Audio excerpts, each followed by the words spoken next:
Shopping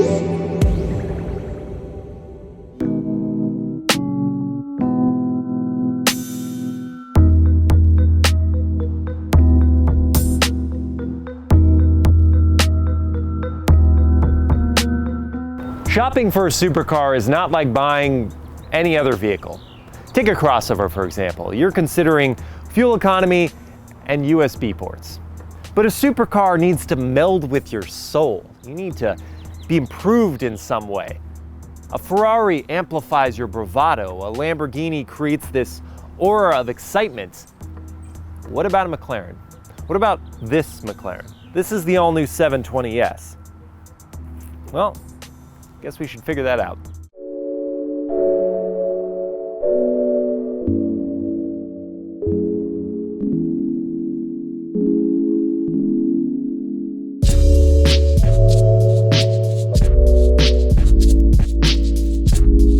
Let's take a second to acknowledge how cool this cabin is, and to do that we have to start with the doors. So not just scissor doors, but gull wing with this cutout here in the center, and those are filled with windows above you, creates a lot of space. I dig it. I actually think these are some of the coolest doors I've ever seen on a car, any car. Point A. Point B, this digital display in front of us. What's cool about it is not just that it's all digital, or that you can reconfigure it in a number of different ways, but that depending on what drive mode you're in, it will actually completely manipulate itself. So I can force it to do it over here with a button, or I engage track mode here and it will go down automatically. C, the steering wheel. It's this Alcantara and carbon fiber mixture here with these giant paddles that are mounted on the steering rack, not on the column itself. D is the center stack. You have your drive, neutral, and reverse. Drive select here. There is no park mode. You just put it in neutral and then you pull the e-brake and then the car knows that you're not going anywhere. And you have a launch button down here, which is super fun to play with.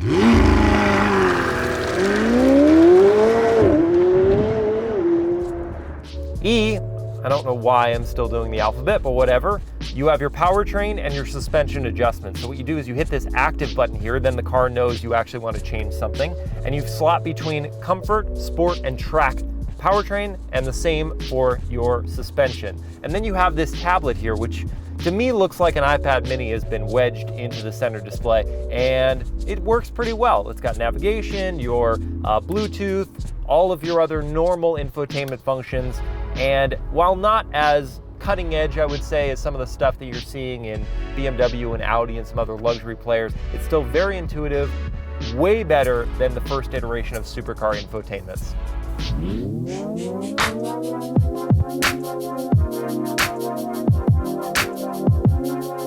There are a handful of cars I have driven that have helped me press the reset button on their segment, so I didn't really understand what a luxury experience felt like in a vehicle until I drove the Rolls-Royce Phantom. I didn't get how fun a pickup truck could be until I drove the Ford Raptor, and I didn't understand the extent of performance vehicle engineering until I drove the predecessor to this car, the McLaren 650S. So you have to believe I was pretty darn stoked to drive the 720.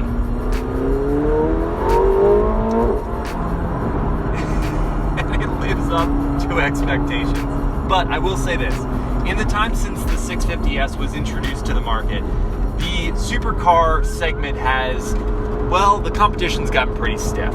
So among the direct rivals to the 720S, the Lamborghini Huracan Performante, a car that I drove on the racetrack in Italy and was pretty blown away by. There's the new Porsche 911 GT2 RS, which is the most insane 911 ever built. It has 700 horsepower in a rear-engine, rear-drive machine. It's just weird. And then there's the Ford GT, which is an absolute weapon on a racetrack, but it costs $450,000, which is $150,000 more than this car costs. And there's more to the story, because the 720S, with its 4-liter twin-turbocharged V8, makes more power than all of those cars. 710 horsepower. 0 to 60, 2.7 seconds. And that's not even the impressive number. No, the impressive number is the 0 to 100 mile per hour time of 7.8 seconds. And I want you to think through this with me for a second. A Honda Civic gets to 60 miles an hour in a little over 8 seconds. So your family sedan has hit 60 when this car has exceeded 100 miles an hour. What? And beyond those numbers, here's where it really gets good for me with the 720S. It's the level of refinement that McLaren has brought to this car. The brand new carbon fiber monocoque chassis, the revised suspension, the aerodynamic improvements. It's all good.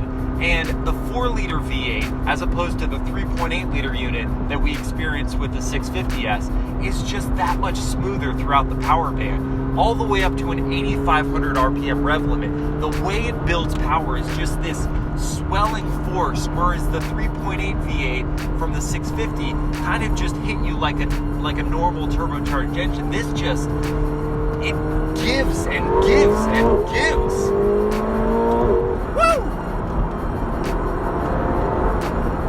And I don't want to make it sound like this car has been neutered in any sort of way. Refinement doesn't necessarily have to mean neutered. No, in this car, the sensation of speed is to a new level, and yet the way you can drive it on a daily basis is such that you want to drive it on a daily basis. The gearbox, it honestly, the 7-speed dual clutch, it feels like a regular automatic or maybe even a CVT when you're just cruising around town. The smoothness, it feels like there are infinite gear ratios. But then when you get on it in like track mode, for example, the shifts are instant. I'm gonna show you. So I'm in second gear right now, and I'm gonna level into it a bit. Boost, shift, hard on the brakes, down to second. It's that fast. Shift. I bit my tongue, I was accelerating so hard. The gear changes are telepathic. It's unbelievable. So how does the McLaren 720S elevate you? Well, it effectively confirms your intelligence.